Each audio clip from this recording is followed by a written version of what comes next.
Draft your LCS team and earn money. Alpha Draft. Yes, now I'm Devin Pyrotechnics Young. I'm joined here by the one and only Yamato Cannon, coach of MeetYourMakers. First of all, I just wanted to ask you a pretty big question. You've had a fairly long career in esports in particular. You've been around, you've seen a lot, you've done it all. What have you learned? What's the biggest thing that you've taken away from your career so far? I think the most beautiful part about just League of Legends is that it has grown into something more than just a game. It is a lifestyle at this point. Like, when there was a person last day that told me that basically he no longer plays League of Legends, he just watches League of Legends. And that is the same for like every other big. So for me, League of Legends is a lifestyle. Very well said. It transcends just the game itself, of course. Now, I also wanted to ask you a little bit about some of the new roster changes you have made. JWoww coming in here for Meimer. What do you think he'll bring to the team that Meimer was not able to? Well, basically, the biggest thing that it's going to bring into the team is a new spark. We need some new motivations for the rest of the players, most particularly. And he's going to bring in the skill and the knowledge Meimer is still going to provide, since he's going to assist me coaching. So that's kind of a perfect combination. Simply because JWoww is very known to have a champion pool wider than I don't know what. Like, it's insane. He plays Victor. Maybe I shouldn't have said that, but just a little sneak peek. Huh? Spoiler alerts indeed. So I also wanted to ask now, you guys have had some rough games. You have not been able to find wins too much lately. What are you going to do different in this week? Well, we're going to try our best. If I have to reveal more than that, I would have to charge for it, you know? If I reveal more, it's kind of, you know, business. Hey, you got to keep that on lockdown for sure. So is this the week that you start to make a comeback? Hopefully. We will indeed see. And last question for you now. How is the weather up there? Well, come on, man. I'm supposed to do this here, man. It's only a short way indeed. Now, to send it back to the start of this next game, we'll head over to Quickshot and Deficio at the caster desk. Thank you very much, Pyro. I've never seen an interviewer have to hold a microphone above his head. Right, MYM and Gambit have both had shaky starts to the split, but it's Gambit that has turned things around. They've got themselves 3 straight wins. MeetYourMakers, they're still stuck at the bottom of the table. They've got themselves a 0-4 losing streak. Let's take a look at MeetYourMakers. They have made a roster swap this week. They do have Horo in the jungle, Corey in the mid lane, Mr. Rolls and Nisbet, AD carry and support. We just heard from Yamato Cannon as the coach, and the new face is JWoww, coming in from the challenger scene and also replacing Meimer. Yeah, replacing Meimer. We heard Yamato Cannon just say how Meimer is now the assistant coach, so all the knowledge he can bring is still there, but JWoww, he's going to bring a new spark to the team, some motivation, a bit like what Kevin would bring to Elements from what we've heard from Wicked and them. Yeah, we'll have to see if it works out for MeetYourMakers. Somebody who's having a larger impact is Mr. Rolls when he doesn't play Sivir.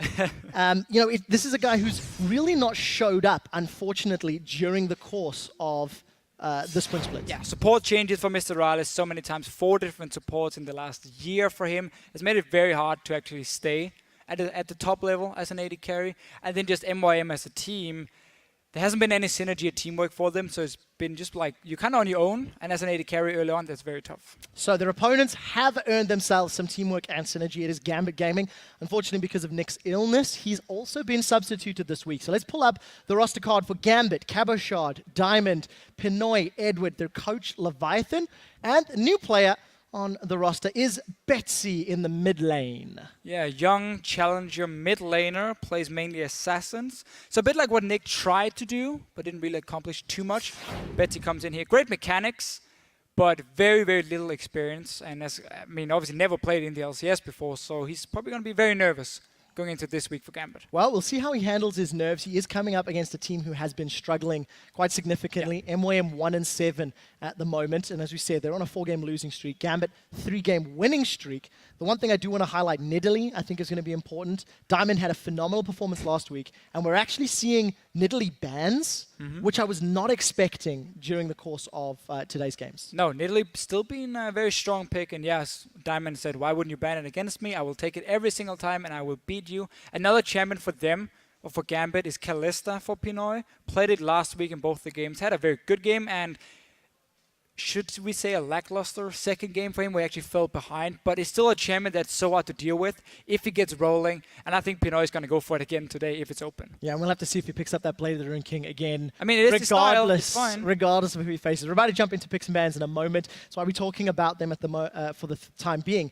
JWoww is going to be up against Cabochard. Cabochard's been running that top lane Morgana, really the only team in Europe that is using it I'm not going to use the word regularly, but more often Yeah. than we've seen elsewise. So we'll need to see if JWoww's wide champion pool, Victor. as Yamato Cannon puts it, will be able to deal with Cabo Shard. So MeetYourMakers versus Gambit, both teams with the substitute, both teams looking to get some more wins on the board. Yeah, especially for MeetYourMakers, now that Giants managed to beat Elements, they were actually going to be the team where MYM were fighting against to avoid that number 10 spot in the league where you get automatically relegated to the Challenger Series. So time is running out. They have to pick up some wins against the Gambit team with a sub. That might be your best bet. So we'll see how the picks and bans play out. There's Assassins that you talked about for Betsy. No Civic for Becoming runners. smaller and smaller. The interesting note about that Civ is we're not particularly big fans of it. Mr. Ral's on Civ, he has played it 4 games. He's got decent stats. He's 10, 5, and 18, but it's not game-changing. No, she requires a team that she can actually help with a utility, and it requires some good teamwork to come in, some synergy, which is not what MYM have. They need strong individual champions who can play a bit of an SK Gaming style, like a 1-3-1, where you just rely on your mechanics, and again, not your synergy, to win the games, because it's still a bit of a mess for MYM, and obviously not going to help that synergy by bringing in a complete new guy in the top lane. Well, Thresh, the most played champion for Edward. 4 games out of his previous Kalista 7, Morgana 8. would be open for Gambit. And we'll need to see what they decide to play out with. Ari was the final ban from Gambit. Insta-lock Xerath. First pick Xerath, a blind pick Xerath that has not been particularly successful. No, but in this case here, you have 4 mid lane bans, and again, you have a new guy in the mid lane for Gambit. So this also to take it away from him and on to Corey, who's had some good games, but not really had any impact compared to what we saw last year. And actually not going for Kalista, despite it being open for Gambit here. So Pinoy wants to take that Graves away from his opponent. We touched on Diamond Prox's Nidalee. It was beautiful to watch last week and instrumental in helping Gambit take down Elements, if memory serves correctly. 6-0-3, and we'll see if we can do that again. Yeah, his Nidalee was fantastic. Actually went for Rod of Ages after completing Magazine. Quite late. So very late for him, a different build from what we have seen, but because they got to that late game point where it was fully stacked up, it actually paid off for him. This Graves, it kind of explains the Severe ban, because normally Kalista would actually be a counter to her because you can dodge the boomerang very easily. So by banning that and then taking a Graves, you kind of again move away, you move Mr. Rallis away from, should we say, playmaking, AD carry in some way where he can do that 1-3-1 and just rely on his mechanics to win it. Instead, Corki. So a siege comp coming from MYM.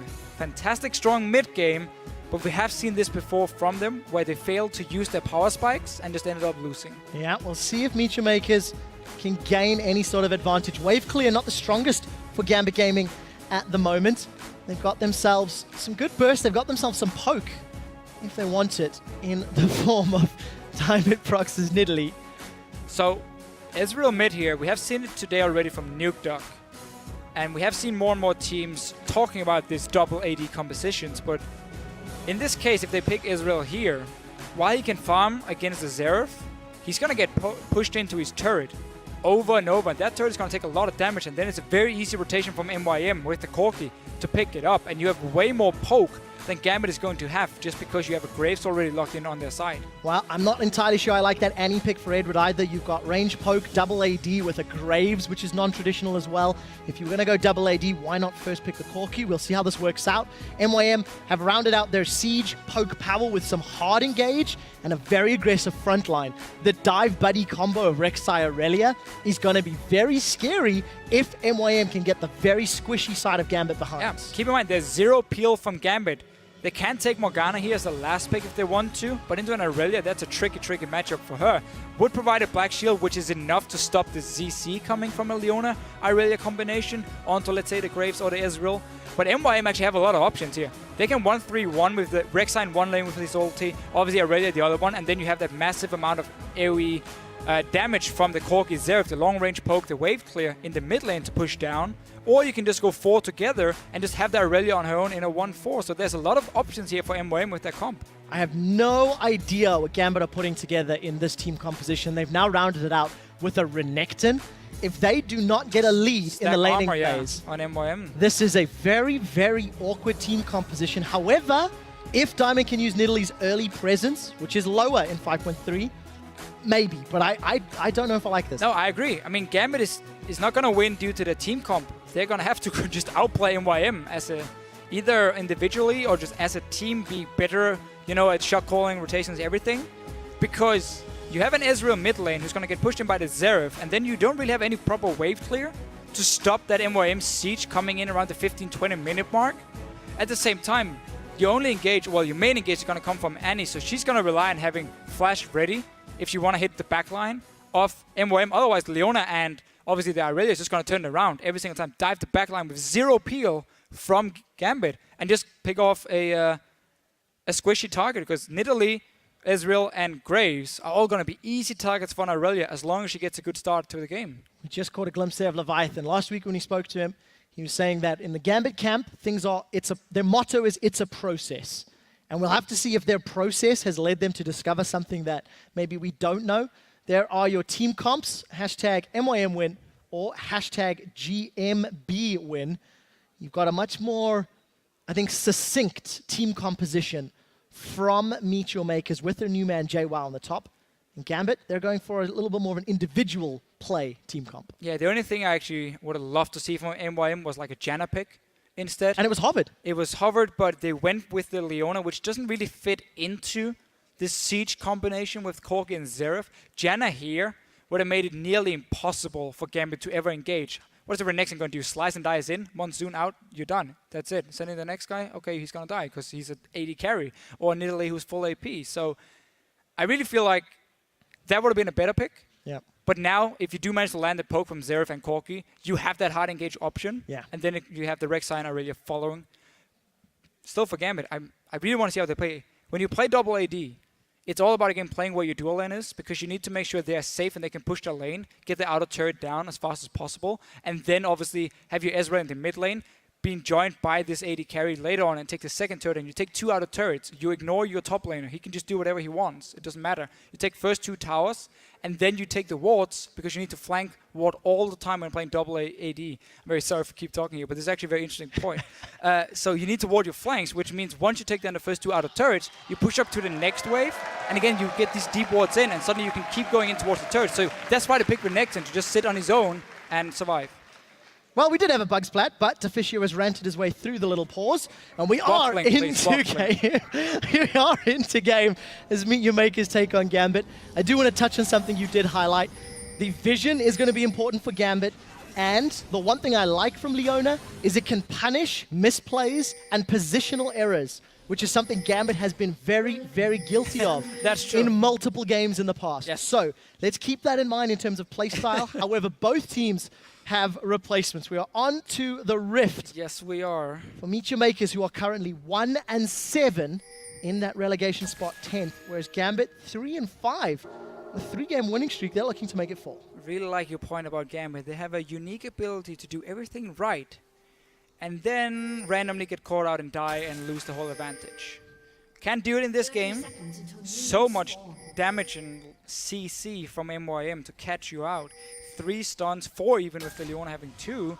Obviously, the knock up again from a Rek'Sai. I really like the team comp. It's the same every week. I actually like MYM's team comps here. Yamato Cannon is doing a great job with his players in the pick and ban phase, but they just can't use it in the game. Yeah, that's the problem. Decision making is seemingly holding them back. Let's take a look at how these lanes are shaping up. Very defensive wards, with the exception of Eddie being a little further forward. Going to try see if they can get that lane swap in play. Eddie starting with those boots. Deficio, do you like it or not? That is very, very risky. Not having any combat stats. He's going to get in a 2v2 lane as well. Normally, if you have a lane swap, then the boots can help, because you can now start roaming around on that Annie, which is the thing she's very good at. But now in a 2-2 lane, they won't really offer him anything other than maybe dodging in and out of the range of a Leona, of a Zenith Blade, so get like auto attack, then back away before she gets in range to try and lock you down. But you can see Eddie as well, he's trying to set up a freeze here. That's not going to happen for him, because it's going to be a 2v2 lane. No golems or grums being killed by either of the dual lanes, so just completely standard XP. Well, we'll see what Pinoy and Edward can do. Eddie, with those boots, maybe he's going to be looking to dance around the Leona or try to roam around and back up his other 80 carries. Cabochard, we just caught him teleporting down. So we're going to see, again, duos in the top lane. Top lane is in the bottom lane. Again, not really sure what the Gambit were aiming for here. Maybe they were expecting MYM to be in a lane swap, but then you wouldn't send your dual lane to the top side. You would keep them bottom lane if you felt like you had the stronger 2v2, simply so you had the dragon control. And that's just a little bit surprising, but early push goes in favor of Gambit, as we often see. Pushing it down, no relic stacks actually being used, except for one. Sorry, one being used by Nisbet. So the push for Gambit, but remember Leona can engage onto an Annie, especially around level 6 when she's very mobile, the Annie. Lock her down, following by the jungler, and you have a kill for yourself. Traditionally immobile Deficio, but Eddie's got boots. He got boots, and he can dodge everything. I do also want to highlight Betsy in this mid lane, coming up against Corey. Corey, of course, returning to the LCS after a brief hiatus. And we knew Betsy from his Challenger games as an assassin player. This is a champion pick and a playstyle that requires a lot of communication with the rest of his team. And remember, this is his first game on the big stage. Yeah, it's a bit of a fun matchup in the mid lane, because some teams like to refer to Ezreal as a discount version of Xerath. Because you want to, again, play around this mid-game power spike with the Trinity Force for Ezreal with the long-range poke to take down these turrets, fast push them down. Xerath just does it better. What Ezreal does offer instead is better skirmish potential and roaming as well from his lane. I'll probably take him in a 2-on-2 fight where you can dodge the stun from a Xerath fairly easily. That's one of the reasons people like the Ezreal mid lane over the Xerath, because he's going to get outscaled. I mean, Corey late game is going to be a complete monster. Well, we'll see if Corey can make it to the late game, whether or not Gambit can get any early pressure down. Something that we didn't really touch on in picks and bans is Horo locking in that Rek'Sai. It's actually the first time that we've seen him play the Queen of the Xerxai. And considering how strong Rainover was a few minutes ago in a actually near identical situation, it was the same dual lane he was playing against. It was the same opponent top laner. Let's see if Horo can have the same level of impact that Rainover did on Fnatic. He is against an Italy, however, who's a bit stronger in the one-on-one than the Jarvan would have been. Diamond, he's spotted. We're going to see a 2-on-2 fight. Oh, Diamond in a rough position as the Tremor Sense reveals. Horo and Jaywa start the fight out. Jaywa's engaged. He's going to Blade Surge forward before he eats a Javelin toss. Now Diamond thinking about the pounce, decides not to engage, doesn't want to run the risk under the tower. Diamond here used the flash actually as soon as he came into the lane when he saw Horo came behind him, cancelling the recall from JWoww. 2-on-2 fight being won by Gambit. It's one of the things you can always do with Renekton. They might even go for the dive here. Oh, I think they want to look stun for him the and land spear. a spear, and then is it going to work? Spear doesn't connect. JWoww has managed to stun, but Diamond hops in. Their flash is going to be able to get him away. Slice and dice, rather. Now we do see Diamond. He's low on mana, but he's taken 2 turret shots. It's at max. The knockup doesn't connect. It is 1 for Horo. Cabo shot's going to get dropped by the next turret shot. Double kill for Horo, but 2 kills for Gambit in a dirty tower dive. So they did manage to deny a lot of minions from this because they killed JWoww and forced his teleport now back here to pick up the rest of the farm. But they could have just taken that 1 kill and said, that's enough, get a bit of damage on the turret and then back away. Instead though, Gambit looking for the jackpot. Didn't actually get it. Not this time round, but early pressure. Diamond using that Nidalee, despite it being a 5.3 and despite the fixes, in an aggressive way. Yeah, and we see a big difference here in how Diamond played the early game compared to Svensson in the last game. Notice how Diamond is saying, okay, I know my dual lane is going to be fine, 2-on-2 on the top side. I'm going to put my focus on Renekton because he's going to play aggressive. He needs to, again, to build up that rage or fury in the matchup. He needs to trade with the Aurelia. He's stronger early on as well. So he's staying on the bottom side to snowball him and make sure he doesn't fall behind to jungle ganks. And that's what Gambit used to pick up these kills. Just a little bit too greedy maybe in the end and actually trading 2 for 2. Denied some farm, however. Difference in itemization from Cabochard as well. Despite being the only front line for his team, he's opted to work his way towards a Tiamat most likely. Pickaxe and longsword, the small CS advantage over JWoww should, in theory, be able to outtrade and maintain control of the lane. Diamond, you may as well get some s'mores and pitch a tent because that's the 3rd time he's going to be moving into this bottom lane. The Cougar and the Crocodile tag teaming. And they can do it again. Push in the wave, dive onto the Aurelia here, deny him even more farm. Delay his Trinity Force power spike is what you have to do against an Aurelia. We have also when there's a Corki getting a Trinity Force, suddenly that becomes very scary because remember for Gambit here, you want to start fast pushing down turrets, and if you don't get a lead early on, if Aurelia gets a Trinity Force and then a tank item by, let's say, the 25-minute mark, then she can just dive your backline every time. They're onto Eddie, they're in the top lane. Eddie The boost didn't help. cannot dance away from that Zenith Blade. We haven't looked at any of the other lanes at all, primarily because of how much the junglers have been involved in the bottom. 2 very quick true shot barrages. I want to go back to this double AD comp that Gambit have put together. Betsy, you know, he's picked himself Ezreal. Dexter actually had a fantastic tweet earlier today. A series of tweets actually talking about teams. There we go. Should just go back to press R comps, learn the basics of shot calling. And we'll see whether or not Gambit can make that work. Typical, we call the tweets up, and JWoww is going to get run down. Quickly to round up that team comp. Without having team knowledge of how composition should be played out, it's a very long process, it requires effort. Gambit are trying that very difficult team composition with a substitute. And yes, they seem to be okay in this laning phase, but that's because of Diamond's ganking. And we really need to see how Betsy plays around the rest of the Gambit squad. Yeah, what he can do, because right now he's actually got pushed in that mid lane, starting Flasks for some more sustain, knowing he was going to be in a bit of trouble against the Xerath. So that wave's going to be pushed in. Should be a fairly decent back time as well for both the mid lanes. No early tier from Betsy. Might do the Nuke Dog route where he goes back into Spice and instant mana immune instead and starts stacking that early. So it means you get the more mana faster. Oh, sorry, it means that you get a bit more damage just when you buy the item instead of the tier, which doesn't offer you any combat stats, but it delays your more mana for the late game or the later stages of the game. So you delay your own power spike a little bit, just become slightly stronger in the early game instead. Well, we did see the roam from Edward thanks to those boobs. Not really going to work out. There is the early mana immune that you were talking about. We'll see how quickly he can get up to Mura mana. Every time we catch a glimpse of Betsy, he's using that true shot barrage just to keep farming, trying to push Corey further back. Make sure wave's clear. What he's doing is making sure Corey can get in and get a few hits on the tower every single time the wave is there, because then this tower will slowly drop down more and more, and it's a very easy rotation again for MYM to suddenly pick it up when Mr. Rallis decides to just walk into that mid lane. So that's why he's again using it just to farm. He's not trying to control the side lanes like we've seen Faker do in Korea. And now again with that mana immune, as we said beforehand, will make him stronger now, but delays more mana for later when he really wants to group up with the Graves as well. Well, I think we do need to give some praise here to Pinoy and Edward. Despite Eddie starting with a pair of shoes, no combat stats, it's actually him and Pinoy that have come out of this laning phase. You do have the Graves into a Corki, so that lane matchup is pretty good for you. Nisbet has found himself a crocodile. Dominus is out, but Horo's on the board again. That's his 3rd kill of the game. Nisbet, just as we were praising, or rather calling you out for not necessarily punishing Edward, managed to put a kill on the board. That was well done. That was a nice little swap around for MYM, but JWoww, he's in trouble. Well, Flash Tippers comes down from Eddie. He's going to be forced to flash away, but Gambit have got themselves control of the tower. They will most likely lose this dragon in reply, as Betsy goes for a godlike steal, but there's no vision, so not even going to throw it out. We'll take a glimpse at that top tower in a moment. I think it should go down. So trading global gold for the dragon buff. Yeah, trading him here. Gambit is a team who doesn't care about dragons at all. They want to get global gold for themselves.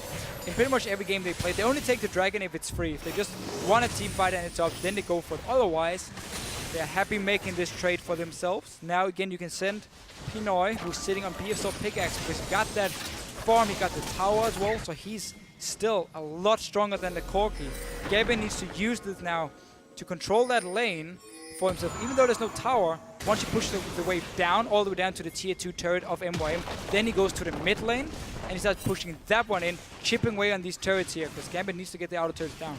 So Gambit gonna be trying to defend this bottom lane. Pinoy may be in trouble. Look at the pressure from the rest of MYM in that tri-bush. I saw Oro and Nisbet. They're going to decide to not engage. JWoww's caught out. The pounce, the takedown. JWoww's putting damage onto Cabochard. Cabochard forced to flash away. It will be Aurelia being dropped. And the tag team of the Crocodile Cougar with another kill on the board. Just keep ganking the lane with Cabochard. There's no wards for MYM to try and spot it. Horo, though, he wants to try and go for Eddie. He used the ulti down. They got him spotted, now cleared out the tunnel as well. Still staying around. It's going to be a risky dive if he goes for it. Yeah, that tower not going down is quite a big win for Gambit. Pinoy defending it by blowing his collateral, his buckshot, everything on Mr. Rolls. And MYM, you know, we touched on the fact that their team comp can scale well, but they are starting to fall quite heavily behind. 2,000 gold. Let's see what Horo can do. He's going to get spotted out by the ward. I'm going to see him going in. Knockup lands onto Pinoy. The solar flare went way wide. It's Pinoy that's the one that's taking all the damage. Summon a heal from Mr. Rolls. Slice and dice through minions, but a good stun from Nisbet is going to prevent Cabochard from going further. And that's a very zombified Tibbers, not able to find more targets. No, so early teleport from Cabochon. Looking to try and cancel it. We're looking for more kills. So this means Gambit now needs to get control of this jungle on the bottom side with the 5 members. JWoww still trying to farm. He's really been shut down by Diamond and Cabochon. They're looking for Horror here. Trevor. She's gone. So, you just saw the enemy top lane and teleport to the bottom lane. You even see him running with the team into your own jungle. Because you had the minions before and you had Nisbet as well spotting them. You're down to 30% HP. Why on earth do you start your Raptor camp? Why don't you just back away knowing they're there? I don't understand. Deficio is left speechless as Horo getting caught out makes it a small Gambit continue to take advantages. They're going to take their 3rd tower of the game. You just gave Gambit everything they wanted. Control of the bot lane, control of the jungle, and another turret for themselves. So this mid lane now is going to be the next target. And they can just group up again. 4 members have Cabochon sit. Well, he actually doesn't have teleport, so now 5 members in this case. Push it down, and MYM have to move in themselves to try and wave clear it. Otherwise, the tower's going to go down as well. You just completely open up the map for them. 3,000 gold down. And some very, very questionable moves from MeetYourMakers. Nisbet standing right in front of Gambit, despite the fact that his jungler just died a moment ago to Cabochon. Cabochon's Renekton. Got some damage, got some tankiness being built up. And working his way towards being a very scary looking Renekton. We're going to see their Rod of Ages again on Diamond. So it makes him weaker now in the mid game. But then once he scales up fully towards the late game, that's where he's going to get the benefits from it. So it's a very unique build he's running. Nobody else is doing it. Everyone goes like full damage. Try and be as strong as possible when you get to the mid game, like Magus, maybe early Void stuff coming in. But not for Diamond in this case with the Rod of Ages again.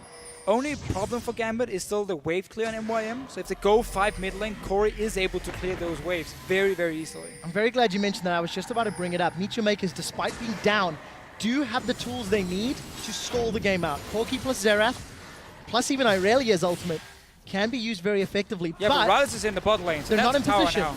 They're not in That's position. Shower. Corey was way behind. He's only just made it into lane. Mr. Rolls didn't respond. Gambit outplaying MYM with some great positioning. So I know Rylis can get the bot lane turret here, but you had the TP advantage. So why don't you put your Corki in the mid lane with the Xerath? And you don't push a wave. You don't care about this turret right now. It's so low anyway. You're going to get it later. And you just wave clear, and you use your Aurelia to 1-4 split push, because if Cabochon goes up there to try and stop him one-on-one, well, then suddenly MYM with this Leona pick, remember, not the Janna pick, can just engage the mid lane, have the teleport coming from JWoww and a 5 versus 4, and suddenly you're straight back into the game. Instead, they actually allowed Gambit not to be punished for not having a teleport and get a turret as well for it. So again, more mistakes here from MeetYourMakers. We need to see if they can claw it back. They've lost 4,000 gold to their opponents in that lead. Teleport will be up in a little while for Cabochon. But if you compare the item differences, thanks to those assists in early towers rather, JWoww still got the makings of a Trinity Force, still looking for his first big spike. Yeah. And he's simply not there yet. Rod of Ages completed at 16 minutes for Diamond, thanks to those 2 kills. Pretty good timing then. That's 3 minutes slower than a mid lane Rod of Ages or a top lane Rod of Ages. So he's going to be ecstatic with that. Very good start for him, and really like how they just put full focus on shutting down the new guy, JWoww and Aurelia. Delay his Trinity Force, as you just mentioned before here.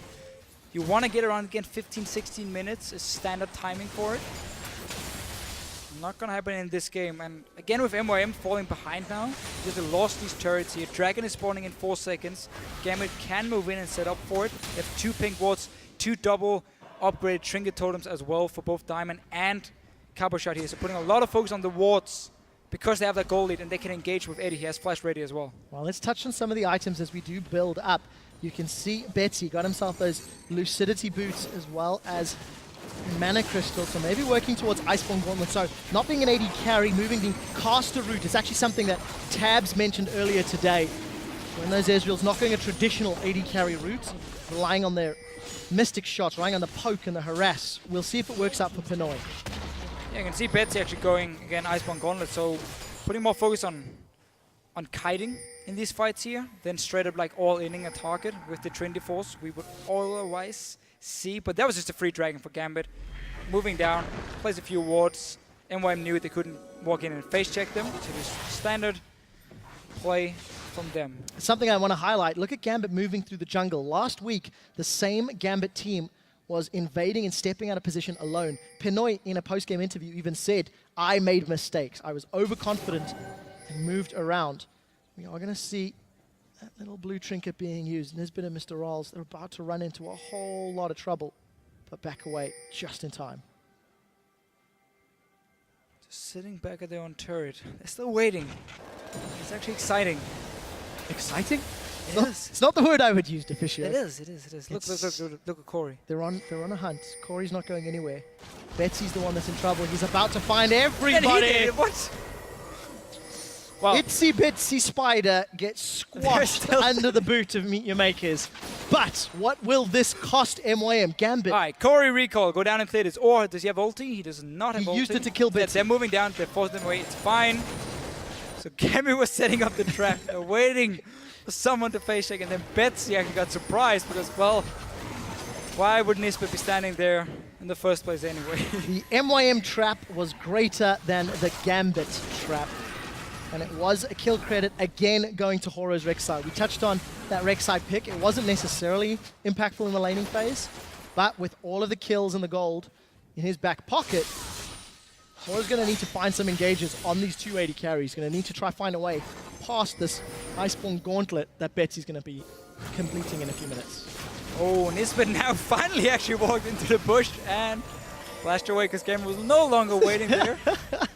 This has become a game of guess which bush is the death bush. And Gambit, again, unable to find the targets. But this is a weakness of their comp.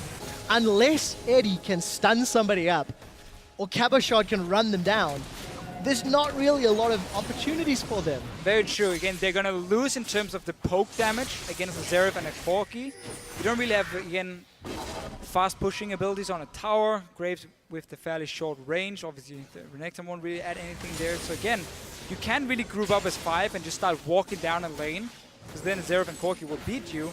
So they're looking for the picks instead, but decided not to actually really look towards the side lanes. More like, let's create a pick in this jungle. And MYM said, well, if I never walk into my own jungle, I'm never going to face check anyone. And it actually worked for them. They got killed for it. Bought a bit more time. The side lanes have been farmed nicely. There was a big wave from Mr. Riles before. Now Hori just needs to not be caught out. Well, we'll see if he does. That's a stun from Eddie. Those Moby Boots doing work. True Shot Barrage connects from Betsy. He predicts the movement. Ignite is ticking away. The W is dodged. Here comes Cabochard. Dominus not ticking. Horo on 200 HP manages to escape. What can Gambit take from this? Dragon is not up. Baron is 1.5 miles away. Gambit really committed to that kill, unable to secure it. Flashes blown from 3 members of Gambit. And then we go back into MYM defending their turrets. No picks for them. They really want to create them here. I just want to see them again. We talk about this so often. Take one lane and slow push it. Take one lane with your Renekton. Have the 3 or 4 other guys walking in the jungle, like they actually did before, off Gambit here. And then because it's the tier 2 turrets, MYM is forced to go back to base and like run past the inhibitor turrets if they want to go and defend these tier 2. If you have the entire jungle warded on the top side, between the top lane and the mid lane, that's why Gambit can actually sit and wait in a death bush and just have them face check them, or always lose the minions, or at least take damage on the turrets, the tier 2 ones in the top and mid, because they are so slow at moving around through their own base. That should be the play for Gambit here. Top and mid is your focus. Slow push the bottom lane. It's too far into the inhibitor anyway. And then you can create your picks. Well, let's see if they agree. Nomad's Medallion picked up for Eddie, working his way towards more engage. We do see the Iceborne Gauntlet completed for Betsy. So the kite and fight is there. And, you know, it's this weird mixture of all in from Eddie and sort of back off from Betsy. So I quite like Eddie going for full mobility on Annie. We have seen like tank Annie from Unlimited. Vander does it as well from time to time. So I like the mobility here because he's going to be the main engage. He's the only one who can actually start a fight. You're not going to be really too afraid of the Renekton. Well, you will be afraid, but you're going to see him coming at least. Going to be able to react to his engage, I suppose. One thing I do want to highlight is, you know, Diamond on this Nidalee, another very strong performance where 22 minutes in, he's almost got a stacked Rod of Ages. You know, very positive impact in the early game. And he simply hasn't lived up to expectations this year. on champions other than Nidalee. However, in the last few games, it feels like Diamond has found renewed vigor, renewed ability to impact the game, and it is helping Gambit. They've got this unique team comp. They're losing their lead a little bit, but they still have control, mostly. Because again, for Gambit here, they don't know how to break into the pace of MYM, and yeah, there's another death push, but Don't have there's a ward on it. any sweepers available, so not going to be able to clear the vision out. Take a look at the vision on behalf of Gambit. The bottom half of the map is littered. It looks like a Christmas tree with all those lights. It's gonna give them a dragon, that's great, but those wards itself, because you have to push all the way into this inhibitor turret, shouldn't be the tactic for Gambit. Instead, mid and top lane, we get back to it after. MYM here trying to take something because they knew that dragon was lost. I like this play actually. Get an objective elsewhere while Gambit were basically doing dragon. The gold lead is decreasing. 1,700 gold in favor of Gambit. 4 towers to 3. So the outer turrets are all down on behalf of Gambit's side. And again, when we come to this pushing, we come to the play. MYM have got the wave clear they need. Exactly. So reset the game now for Gambit. Have that wave in the bottom lane, push back to them. Start again at the push. For 4 guys mid lane, Capuchat top lane. He's gonna lose one-on-one to JWoww at the moment. That's why, again, as long as you control the mid lane, you can just roam up to JWoww if he stays overextended. So you force him now to back away, allowing Capuchat to push down the wave on the top side. You completely ward up around Baron and the blue buff of MYM.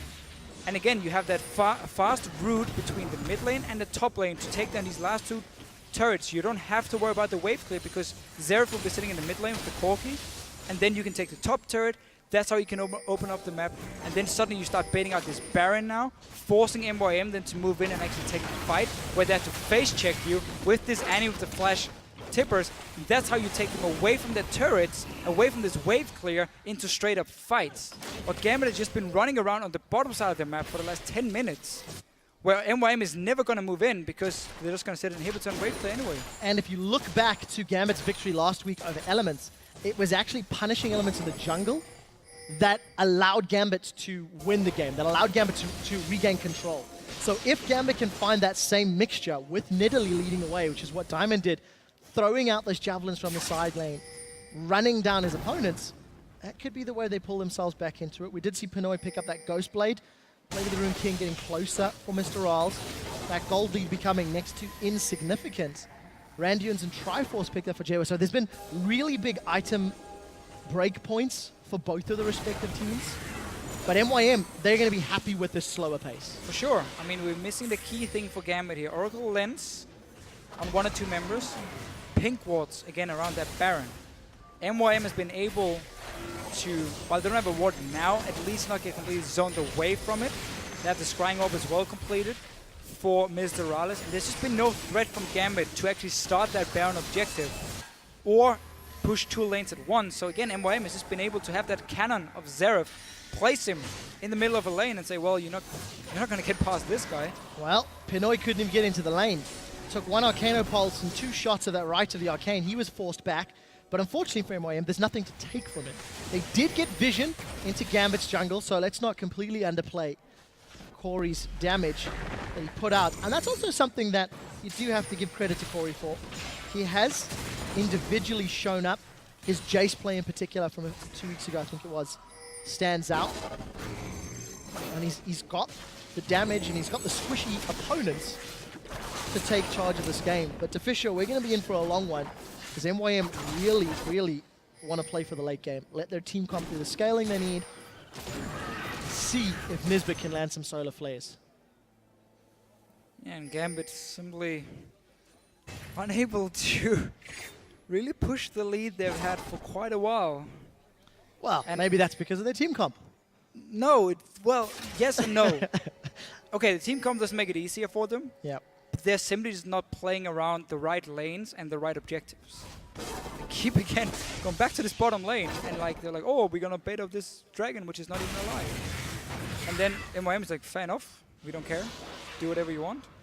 It does mean Gambit in about, so we do 6, 12, 18, about 20 minutes time, you should have a 5th dragon. That could be their tactic for them.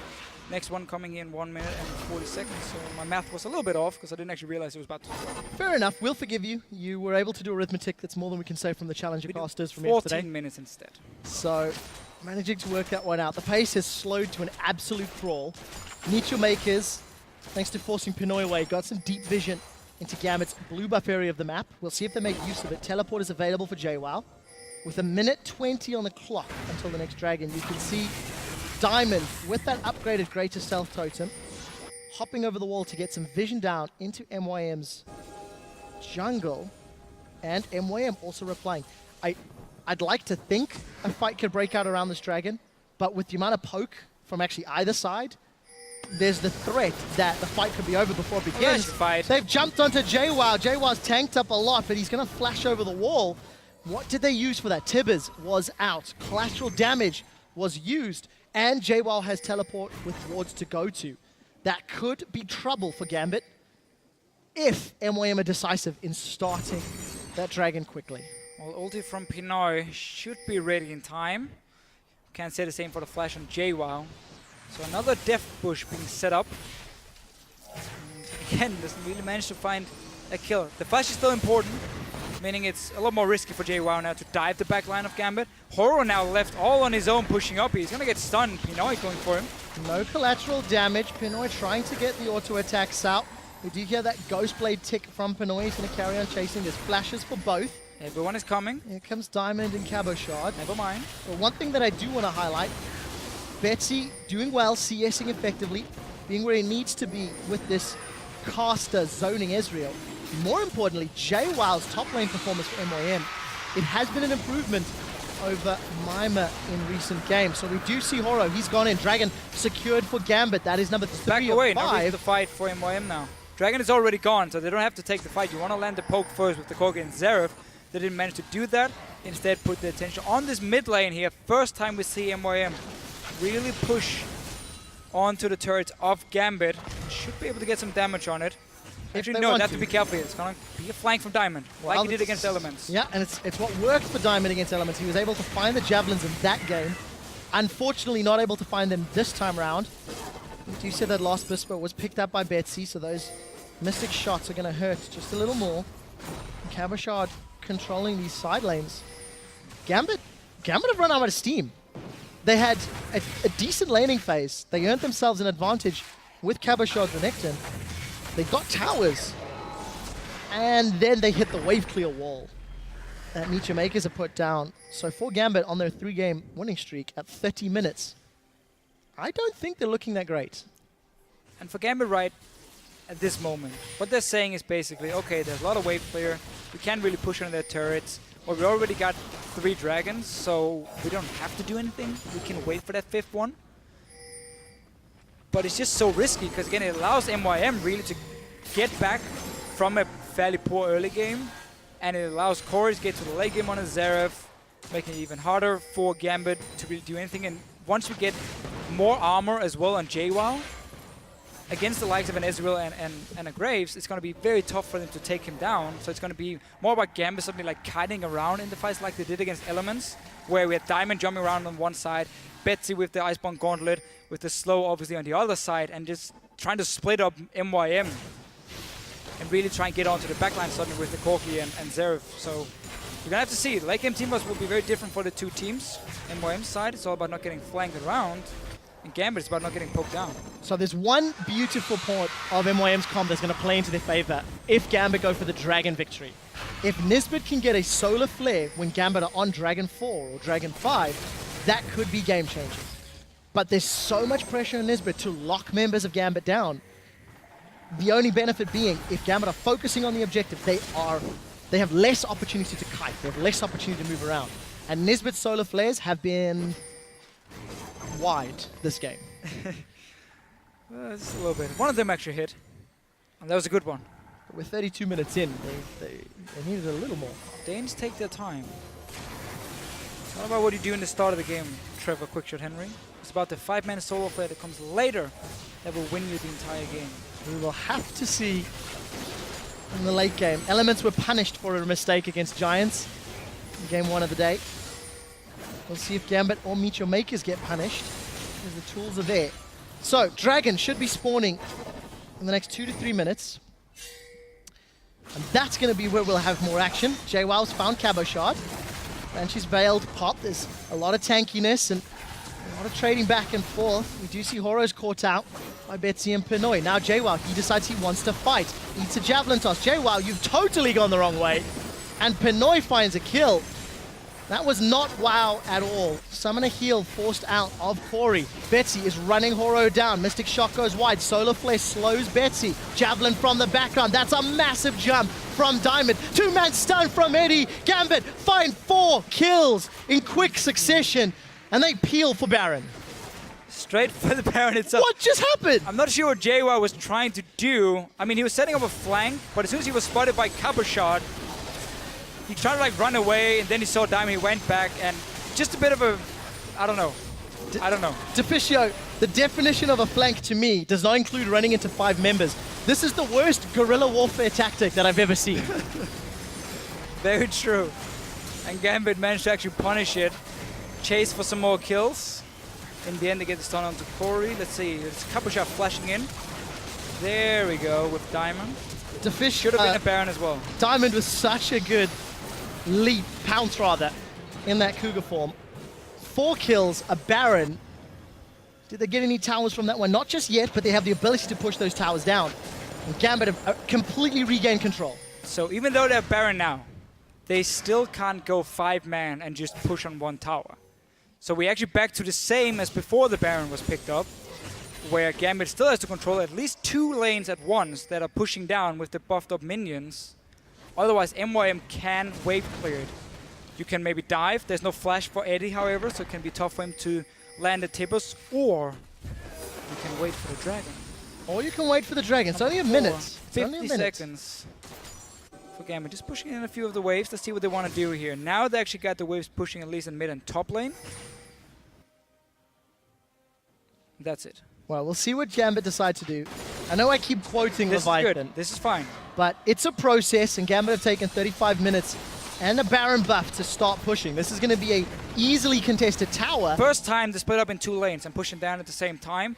Zeref, the immobile cannon, we can call him, wave flare machine, whatever, stuck in the mid lane. He's not there to defend the turret, and suddenly, yes, I know they had the Baron buff, but then Gambit actually cleared the last, or the top lane tier 2 turret for themselves, and now comes the harder part where you have to break into the base, where now you no longer have that movement advantage because you can just move easily from MYM's side between the inhibitors. So Dragon instead can be your target once Baron runs out. We'll see if Gambit agree with you. Baron still ticking away on the side of Gambit, around 1/3 of the time remaining. We did see Betsy get a little caught by that solar flare in the previous fight, but he single-handedly kept Horo super, super low. MYM sensing, sniffing, smelling Dragon number 4. And they're going to move into range. Diamond is way, way, way away from support. Way, way, way. Yeah, I got a bit committed into that one. I got trapped. But what I wanted to say is he didn't have the support of his team until this very second, as Gambit have now grouped up effectively. It's Pinoy that's out of position. Well, the 2 AD carries are sitting in the mid lane here, trying to poke each other a little bit. So this should be a Dragon again for Gambit. So MYM, they moved out there, try to land a bit of poke. And now back to their own base. No faith in a commitment, no calling. MYM just let that one happen despite being grouped up, despite Pinoy not being available. Maybe feeling way further behind than maybe they are. It is a 7,000 gold difference, so let's be fair, and a Baron buff. There's always going to be a difficult team fight, but again, they need Nisbet to engage with the solar flare.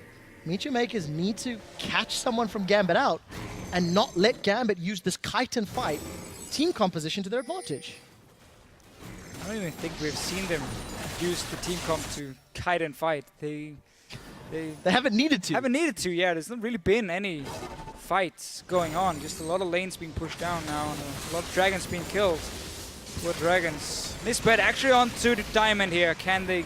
Nope. No solar flare available, so Nisbet not going to be able to. It's Gambit that turn it around. Horo's getting chunked down. 2,500 HP still in his pocket. Solar flare now available for Nisbet. Horo's out of mana now. So there goes a lot of the wave clear. Actually see him starting to recall. Okay, then he got the mana back from the ward. Well, that's Back going to to play wave into play. his favor. Going to use it to clear out those minions. Gambit with no more Baron buff, relying on the poke. But look at the side lanes, not under their control. Deficio, you have sung this song 1,000 times already. Gambit need to control more than one lane, and they're simply not doing it at this stage in time. Now again, they're waiting for that mighty dragon number 5 before they need to do anything. So for MYM's side, once again, second time in this game, they're pushing away from their own territory in towards Gambit's side.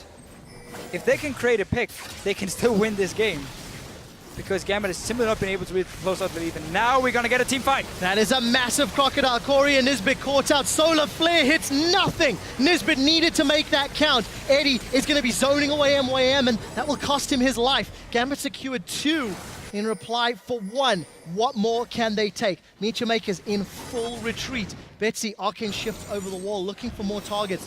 True Shot Barrage available, trying to snipe Nisbet, not going to connect. Gambit should be able to get the tower. Get the turret here, and then either you can go to the bottom lane where there's a massive wave being built up, or you can just take this inhibitor as well. They need to break into the base of MYM. Now get 2 inhibitors for this.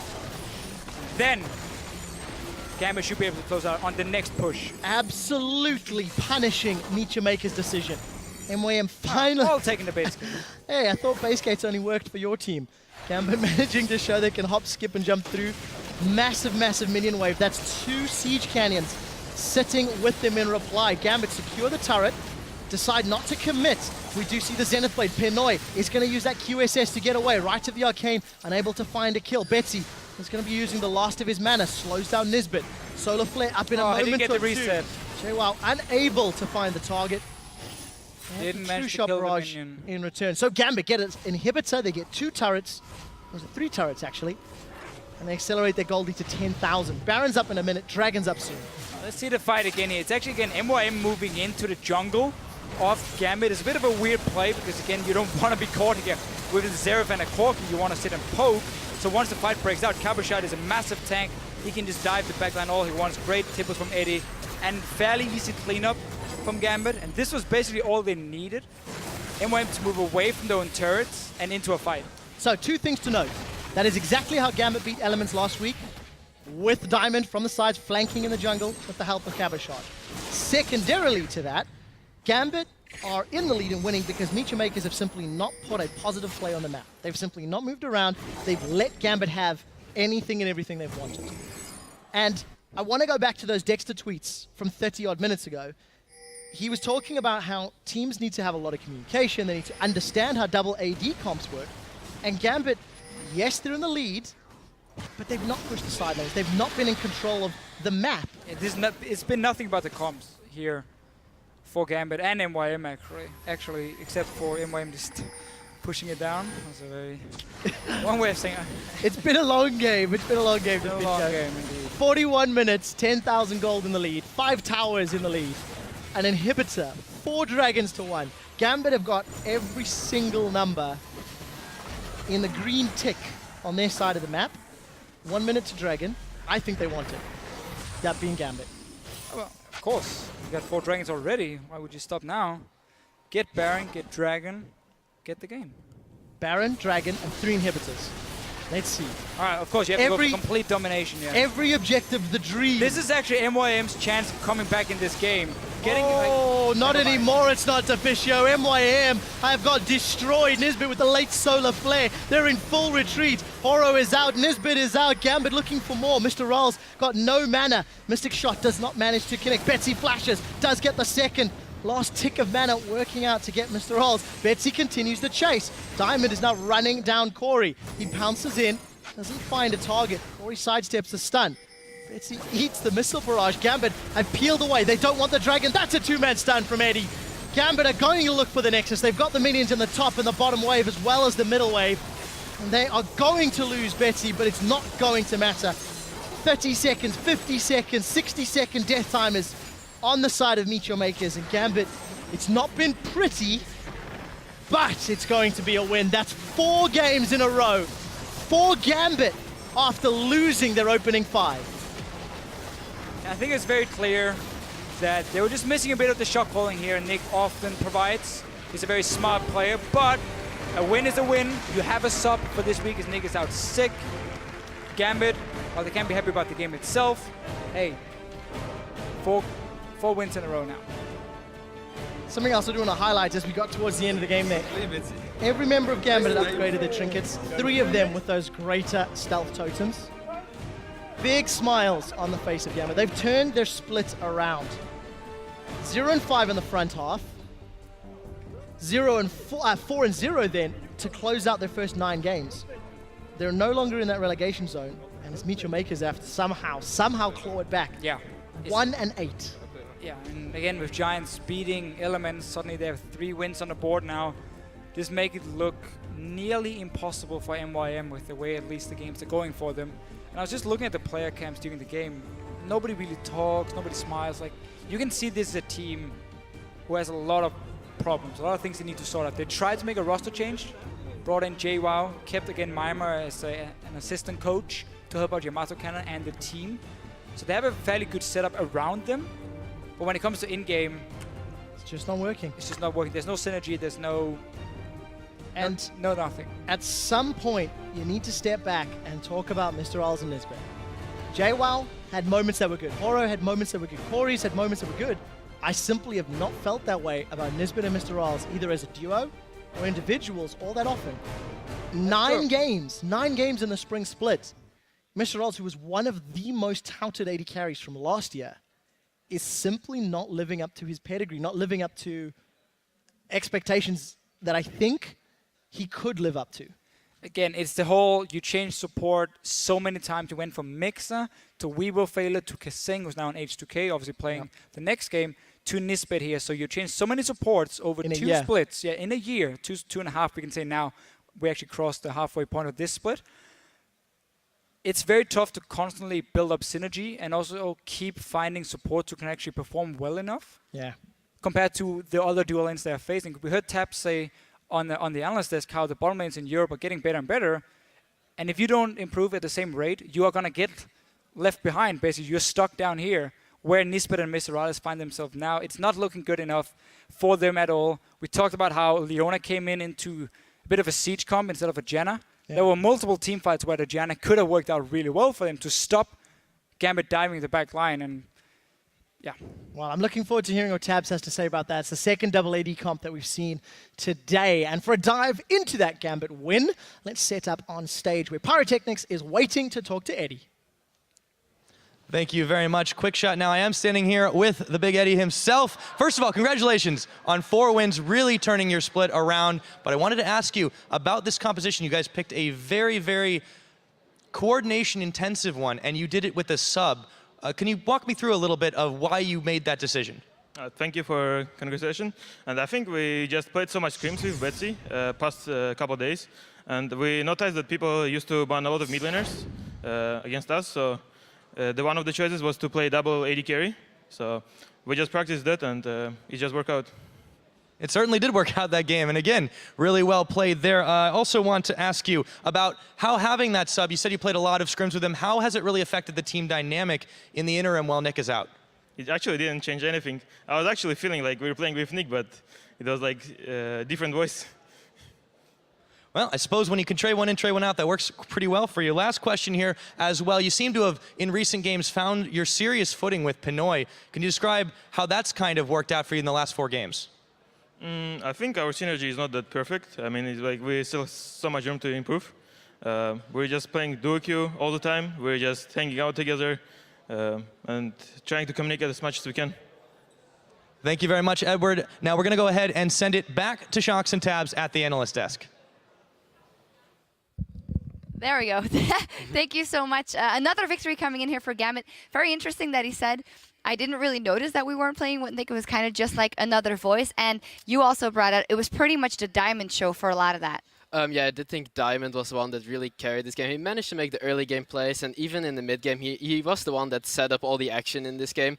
Edward did talk about having that double AD comp, but I didn't feel that Ezreal really performed that well this game, or at least he didn't have the biggest impact. He just laned and never really roamed at all. I would have maybe liked to even see him play a more aggressive laner, so he could have helped Diamond secure kills and objectives around the map. What did you think of the build? Because we were watching it together and you called maybe he should get a Trinity Force and meet some damage, but he went for the Iceborne Gauntlet, then the Last Whisperer, well, in the end. Yeah. So about this build, like Manamune first, obviously, to get it to stack up fast, and then afterwards you have a choice. You can go Trinity Force, you can go Iceborne Gauntlet.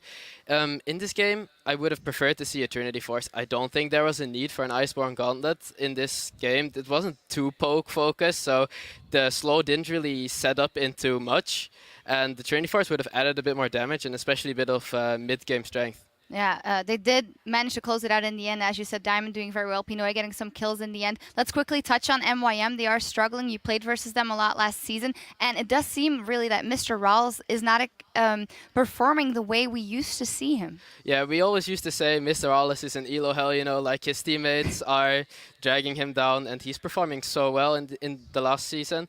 But now you look, and he's not really impressing anymore. He's just playing his own game, but not really making any flashy plays. And yeah, I don't think he is just on the same level compared relatively to how he was in the last season. Yeah, we will see if they're able to pick that up. But Gambit, 4-game winning streak, that is fantastic for them. Now, before we take a break, it's time to check in with you guys at home. Earlier, we asked what team has surprised you the most so far this split and why. And here's what you had to say. First, from @TheFreakySane, he writes, Unicorns of Love are definitely a big surprise for me. I knew they were a strong team, but I didn't expect them to be top 3 right now. They're gearing up on stage to take on H2K, and I said Unicorns of Love came out of nowhere and just in top 3 spot. Yeah, I definitely didn't know what to expect from you all in the start. I really didn't. And then they came on, and they not only showed me innovative gameplay with unique picks, but they also showed me really strong individual play.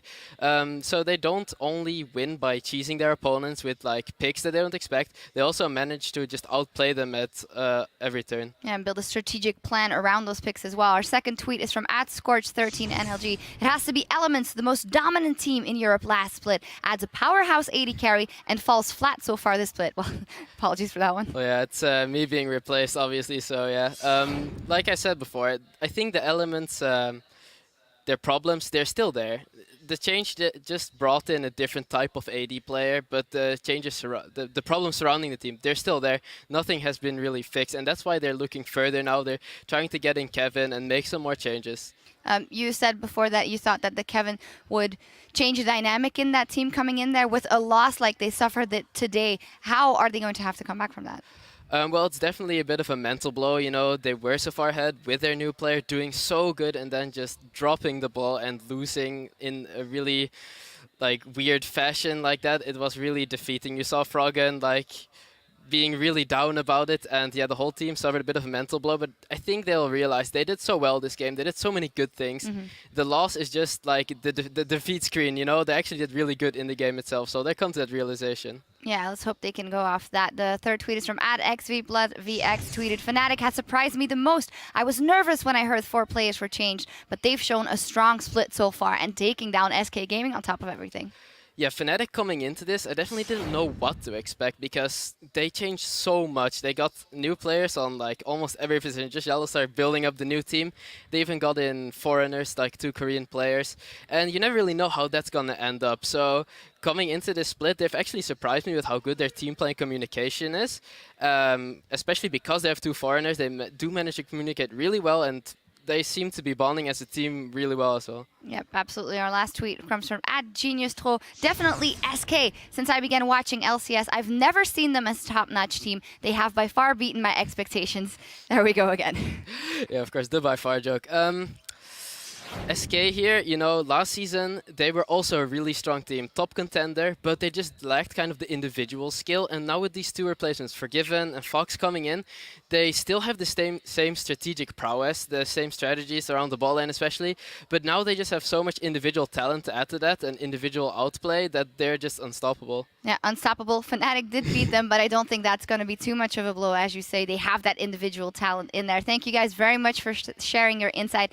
And as a thank you, you've earned your own Firecracker Jinx skin in celebration of the Lunar New Year. Now remember, you can always stay in the conversation by tweeting at LOL Esports and using that hashtag LCS. Now we're going to step away for a few, but when we return, it is our final match of the day between two squads on the rise, the Unicorns of Love and H2K Gaming. MYM and Gambit have both had shaky starts to the split, but it's Gambit that has turned things around. We do see Diamond is low on mana, but he's taken 2 turret shots. It's at max. The knockup doesn't connect. It is 1 for Horo. Cabo shot's going to get dropped by the next turret shot. Seraph, no, never mind. I got you with you. I got you with you. Never mind. Rex, Yeah, flash. go. Fresh. Nice. Got him. Go. Nice, go. Seraph, nice. That is a massive Crocodile. Corey and Nisbet caught out. Solar Flare hits nothing. Nisbet needed to make that count. Oh, not anymore. It's not Deficio. MYM have got destroyed. Nisbet with the late Solar Flare. They're in full retreat. That's 4 games in a row for Gambit after losing their opening 5.